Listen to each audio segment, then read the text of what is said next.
Bemorimiz 9 yosh. Bundan 1 oy oldin chap qulog'i teshilib, onasidan chiqarib keluvdilar. Teshish sababi maktabida sportda bexosdan qulog'iga qo'l tegib ketgan va teshilgan. Sportiv travma deydi buni, lekin bitmagan quloq pardasi. Onasi buni iloji bormi deb keluvdi.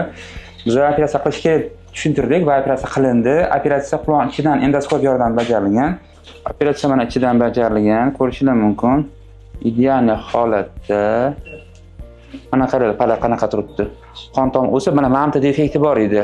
Old tomonda-da, mana mamada yopilgan, qon tomir o'sib, ideal holatda bo'lib turibdi. Yaxshimisan? Eshak ochildimi? Yaxshilandimi?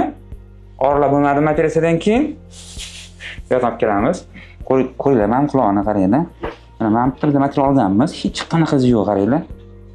Shunaqa zo'r turibdi. To'g'ri aytsam, o'zim xursandman, chunki hech qanaqa izi yo'q-da.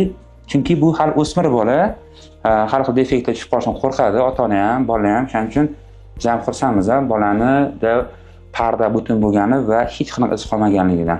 Hammaga rahmat, salomat bo'linglar.